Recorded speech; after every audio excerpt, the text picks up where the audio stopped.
include Hindustan HLL, Terumo Penpol, and KIMS. CSR actually is a modern term.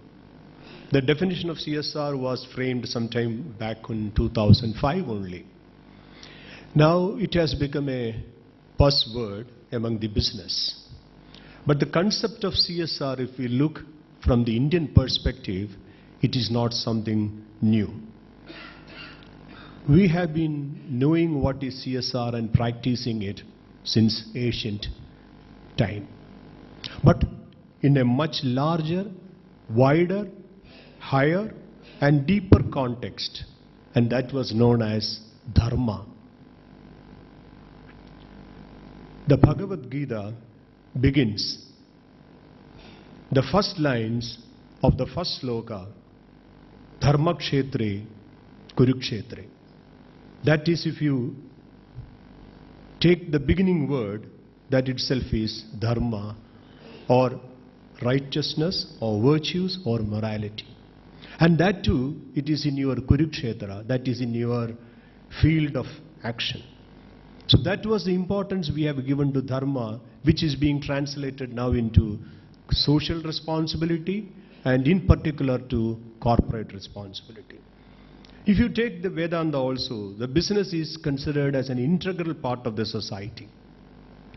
Essentially, to create wealth for its members through right means and action. Business today aims at maximizing value for the stakeholders. But in ancient India, business was aimed at maximizing the well-being of the society. Sarva Lokahidam. Now, coming to the new global context of CSR, while there are no single universally accepted definition for CSR, each definition that exists underpins the impact that the business have on the society at large and the societal expectations of such activities. Although the roots of CSR lie in philanthropic activities such as donations or charities or relief work, globally the concept of CSR has evolved and it now encompasses all related concepts, including the famous triple bottom line, corporate citizenship, philanthropy, strategic philanthropy, etc., etc. There has been many definitions of CSR, and as I mentioned earlier, one cannot come out with a solid, a single definition for CSR. Many international organizations like UNIDO and other, larger group of people have tried to define it, but I think it gets expanded and it gets more and more debated, and it is changing almost every year as the activities of CSR spreads and gets into much larger dimensions. CSR in India has traditionally been seen as a philanthropic activity. And in keeping with the Indian tradition, it was an activity that was performed but not deliberated much. As a result, there is a limited documentation on specific activities related to this concept. However, that is clearly evident that now a new national character has evolved for the purpose of corporate social responsibility. As some people have pointed out, the practice of CSR in India still remains within the philanthropic space, but has slowly moved from institutional building to community development through various projects. The global influence is also changing the pattern of CSR activities in our country. While CSR remains largely restricted to community development, it is getting now more strategic in nature, that is getting linked with the business now. The philanthropic and large number of companies are now reporting their CSR activities. Maybe one reason was the latest amendment of the Companies Act, where this has become mandatory. With that, the activities of CSR done by the companies are becoming more transparent and being disclosed in the annual reports or in the balance sheets and in other published documents. This makes the community to understand what these corporates are doing. That is, if they are making profits, a percentage is being given for CSR, which means the companies are making profits with a purpose. And that really tells on the volume of CSR activities being done by various corporates, whether it is large or small, depending upon the, not just because it is mandatory, but also because of the philanthropic or the commitment to the society. Now, if we take the benefits of what CSR is all about, some of the few points which comes to my mind are it provides the communities to give a license to operate. Now what I mean is, generally an enterprise or a company gets the regulators like the government and the investors and the customers to give them the license to operate. Things have changed. Now if you want a successful corporate to run here, you require the permission from the community. We are struggling for the permission for community for our recent port coming up in Trivandrum. It's not the regulation of the government, it's not the regulations of the investors, it's not the regulation of the customers, but now the community is playing a very larger role in giving what is called the license to operate.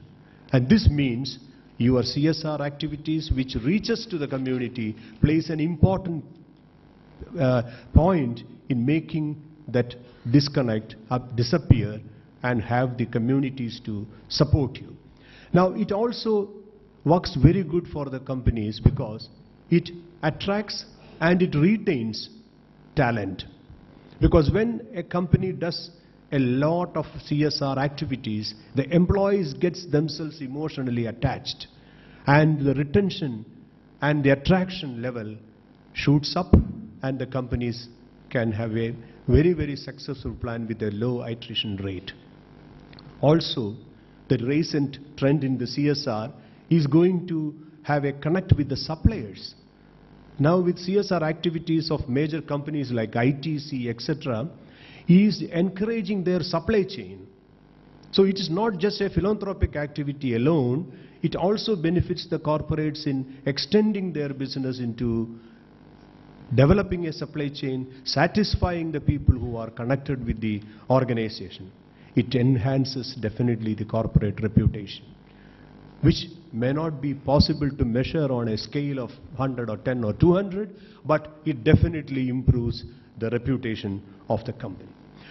So this is very clear that CSR activities and the community is connected. There is a strong bondage being created between the corporates and the community now. Now, this reminds me of a syndrome called the Kumbh Mela syndrome. I don't know if anyone has heard about this syndrome called the Kumbh Mela syndrome.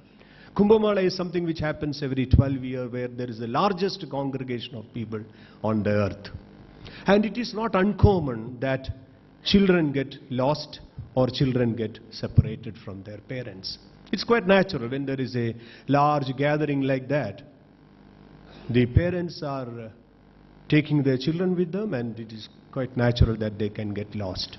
So the police did a survey from the lost and found, what you call the area, and they found that majority of the children who were separated from their parents, the children were holding the hands of their mother.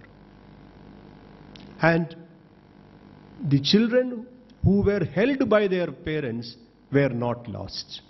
Both were having a connect, but the subtle difference was the children who got separated were those children who were holding the hands of the parent, not the other way around.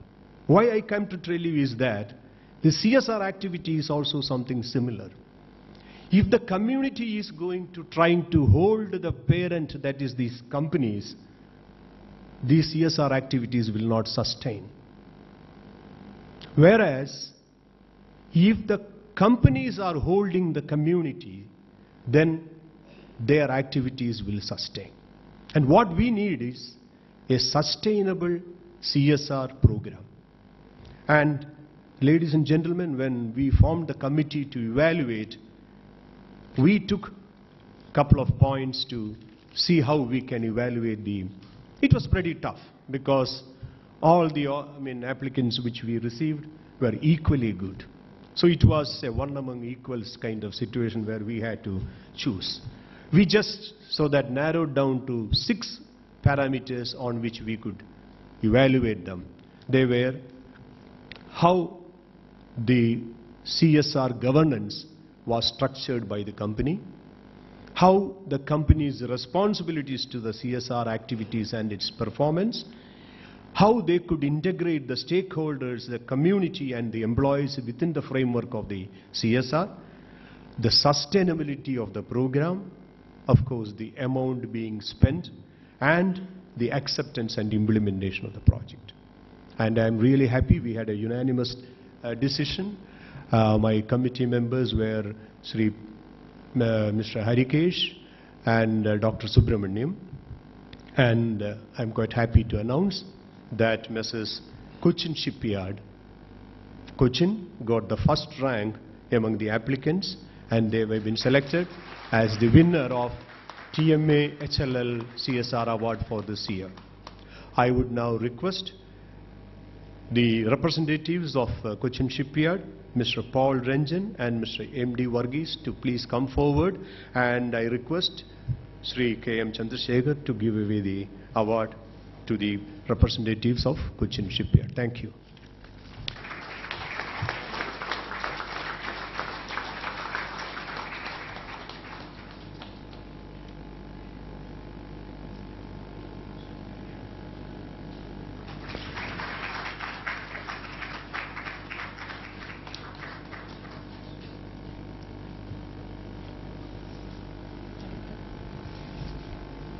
Congratulations to winners, and thank you very much, sirs.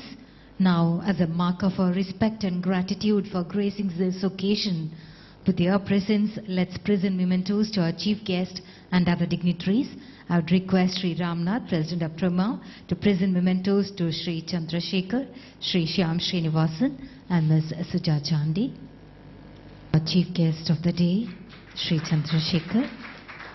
Our guest of honor, Sri Shyam Srinivasan, and to Ms. Suja Chandi. Thank you, sirs. And now let me request Mr. B.S. Basant Kumar, Honorary Secretary TMA and IT Head Asianet News, to propose the vote of thanks. Good evening to all. Respected Sri K.M. Chandrasekhar, the glittering personality of this evening, Padma Kumar, Sri Ramnath, Ms. Suja Chandi, Sri Shyam Srinivasan, Sri Suresh Mohan, and other distinguished guests, ladies and gentlemen. Trivandrum Management Association is celebrating its 30th year of its activities promoting excellence in management. Almost all corporates and professional managers are our members of this organization. I am very happy to state that TMA has been making the presence felt not only in the management fraternity but also among the general public. This conference aims to provide a platform for them to share their insight and also generate ideas that could be implemented successfully to make our country a self-sufficient and self-generating economy. It is our dream to bring the young and aspiring management students to the activities and mission of TMA. I am sure that they will be enriched with a lot of exposure and able to contribute to the development of nation. Coming to my duty, it's given me great pleasure in proposing the vote of thanks. First and foremost, I would like to express our deep sense of gratitude to Sri K.M. Chandrasekhar for having graciously consented to be present here and inaugurate our Annual Management Convention, Trima 2015. Thank you, sir.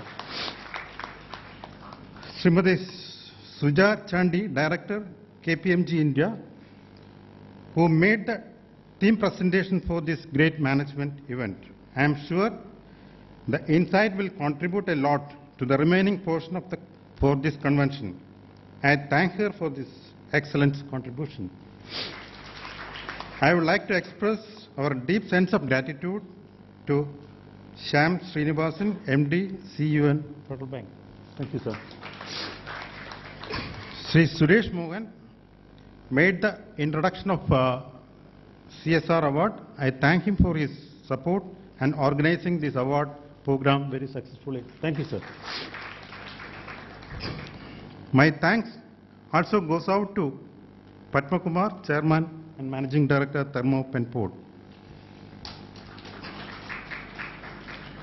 I would like to thank Dhanam, our media partner, and other media professional for supporting us for this, covering this event.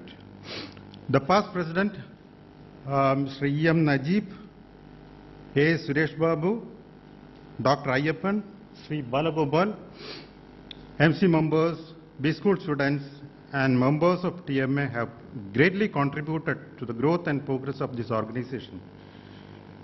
On this occasion, I would like to place on record my sincere appreciation and thanks for the contribution and support. Thank you, sir. A word of praise and thanks to all sponsors, especially Government of Kerala, NIMS, and the management staff of Vivanta by Touch for supporting us. Thank you all. Thank you. That brings us to the end of the inaugural session of Trima 2015. Thank you, ladies and gentlemen, for your presence. I'd request all of you to kindly stay back for the Carnatic Instrumental Symphony by Sri N. Krishnamurthy and his team, which will be followed by a networking dinner. First of all, let us say thanks to the organizers of Trima, those who have invited us to entertain you all. Thank you very much. Today's concert, we begin with a composition set to Nataraga. It is, as always, Mahaganapati.